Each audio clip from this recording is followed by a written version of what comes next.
Hold up, Kabalega was the king of Bunyoro Kitara in present-day Uganda during the late 19th century. He was born in 1853. As the son of Omakuma Kumurasi and Queen Kayange, he ascended to the throne in 1870 after a brief succession struggle. He worked vigorously to build his power. After decades of internal weakness in his territory, he reorganized his army and introduced a more centralized administration and sought to control trade routes in his region. Kabalega expanded his influence over neighboring territories. He abolished all forms of slave trade and brought areas such as Toro back under his authority for a time. He also beefed up his military and got them fully equipped through regional trade networks. His growing power alarmed neighboring kingdoms, especially those allied with Britain. Britain at the time also sought to declare a protectorate over his region. But Kabalega stood out among 19th century African rulers for mounting a prolonged and determined challenge to both Egyptian and British imperial ambitions. In 1872, his army successfully repelled an expedition led by Sir Samuel Baker, dealing a significant setback on efforts to extend control over his kingdom. During the 1890s, the British Imperial British East African Company and later the British Protectorate authorities moved to curtail Kabalega's resistance. They declared a protectorate over the entire region, but King Kabalega quickly engaged them in a war, one that lasted for about 5 years, and he refused to back down.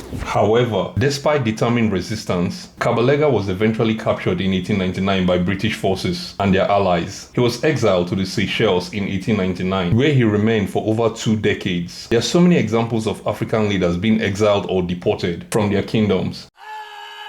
In 1923, the British permitted him to return back to Uganda, but he died later that year while en route home. Kabalega is remembered in Ugandan history as a symbol of anti-colonial resistance and political resilience. His legacy endures in the continued cultural significance of the Bunyoro Kingdom and in Ugandan national memory.